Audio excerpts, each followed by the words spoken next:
Good afternoon, America. Hope you're staying cool and enjoying this Friday. The news cycle is moving fast, and today we're diving into four major stories shaping our nation, from the Supreme Court's latest rulings on parental rights and judicial power to the pulse of the American consumer and the ongoing battle in education. Today, the Supreme Court issued a landmark decision that will reshape the balance of power between the executive branch and the judicial branch in the United States. The court tackled the explosive issue of nationwide injunctions and doubled down on the rights of parents to control their children's education.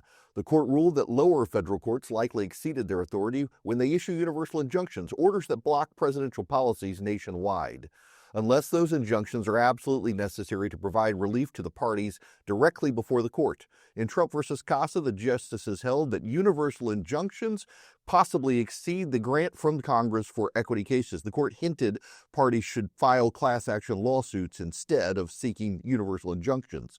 The decision comes after years of controversy, with judges in both political parties using universal injunctions to block major presidential actions. During the first 100 days of President Trump's second term, district courts issued about 25 such injunctions. The number's grown to over 40 this year. The Supreme Court actually ruled now that the courts have to rein in universal injunctions. This is a major victory for the executive and a significant curb to what many conservatives have called judicial overreach. Amy Coney Barrett, writing the majority decision, actually slapped down Ketanji Brown Jackson for being in favor of an imperial judiciary while rejecting an imperial executive. Amy Coney Barrett pointing out neither exists in the American Constitution. In a separate but equally consequential ruling, the Supreme Court sided with parents in Montgomery County, Maryland, who sought to remove their children from public school lessons featuring LGBTQ plus themed stories on religious grounds. The court, in a 6-3 decision, held that the school board's refusal to allow parents to exempt their children amounted to an unconstitutional burden on the free exercise of religion, violating the First Amendment. Justice Samuel Alito, writing for the majority, stated, "Without an injunction, the parents will continue to suffer an unconstitutional burden on their religious exercise, and such a burden unquestionably constitutes irreparable injury." The liberal justices dissented, with Justice Sonia Sotomayor warning that the majority was casting aside long-standing precedent and creating a new constitutional right to avoid exposure to ideas contrary to parental beliefs. The case involved books such as Uncle Bobby's Wedding and Born Ready, which feature gay characters. The parents, Muslim, Catholic, and Ukrainian Orthodox, argued successfully they had the right to opt their children out of any instruction that would interfere with their religious development. Montgomery County, Maryland had gone so far as to refuse to tell the parents what the children were learning in class, so the children were less likely to raise flags with parents and requesting an opt-out. And then once parents learned, the county refused to allow them out. These rulings mark a significant shift towards judicial restraint and parental empowerment. For conservatives, the decision on universal injunctions is a welcome check on activist judges, while the parental rights decision affirms the primacy of family values in education. Both decisions reflect the court's conservative majority's willingness to revise longstanding liberal norms. Turning to the economy, new data from the Conference Board shows U.S. consumer confidence is growing. The University of Michigan's Consumer Sentiment Index actually rose in June for the first time in 6 months, reaching 60.5 from 52.2 in May. This suggests that while Americans remain cautious, saving more and spending less, there are signs of resilience, especially as inflation is seeming to cool and the job market holds steady. What's behind the numbers? Well, mixed signals reflect ongoing uncertainty. On one hand, consumers are weary about inflation and possible tariffs. On the other hand, the job market is still good, and there haven't been signs of major inflation, though today the chief index looked at by the Federal Reserve is showing there could be inflation coming.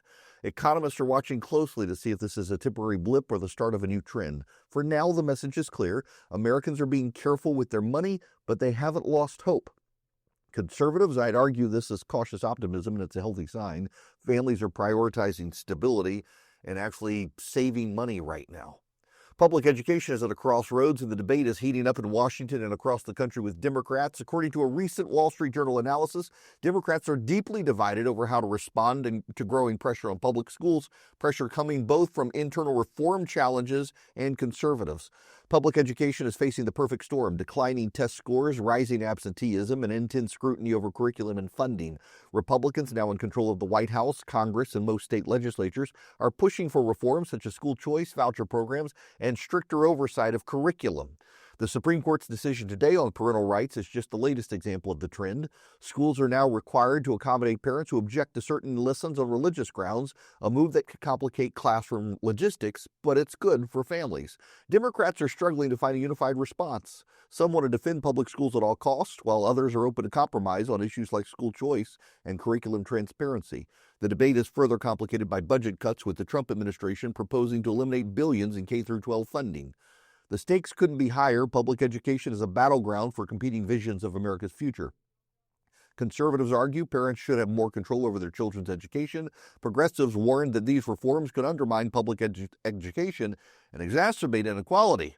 For now, the fight continues, with Democrats themselves deeply divided, and frankly, it's a division they brought on themselves, undermining parental trust in the monopoly institutions of government education. Finally, let's talk trade. The U.S. and China confirmed the details of a new trade framework, marking a significant step towards stabilizing relations between these countries with the world's two big economies. Under the agreement, China will review and approve export requests for items governed by export controls, including rare earth minerals, which are critical for defense and technology. In return, the U.S. will roll back severe restrictions on China. President Trump announced the deal at the White House, calling it a big, beautiful agreement. The specifics are still emerging, but the framework is seen as a truce between comprehensive resolutions. The deal includes the removal of the so-called revenge tax on U.S. companies, a move that has cheered investors and boosted markets this morning. Global markets are responding positively. Stocks are hovering near record highs. Investors are optimistic the deal will reduce trade tensions and provide clarity for business. However, some analysts caution the agreement is more a temporary fix than a long-term solution. The U.S. is still demanding significant concessions from China. For American consumers and businesses, the deal is good news. It could mean lower prices on electronics, more stable supply chains, a stronger economy. But as always with China, the devil's in the details, and we can't trust them. We'll be watching this closely. Putting it all together, today's Supreme Court ruling is a big win for judicial restraint and parental rights. Consumer sentiment is mixed but rising. The battle over public education is tearing apart the Democratic Party. The U.S.-China trade deal is headed towards completion. I see these developments as validation for our values, limited government, parental choice, and economic freedom, but I'm recognizing there are challenges ahead.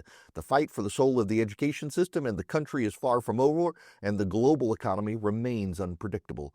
That's the 4 things you need to know this afternoon. Stay tuned for more analysis. One programming note, we're going to take next week off and enjoy the short week and Independence Day. I'll be on radio next week.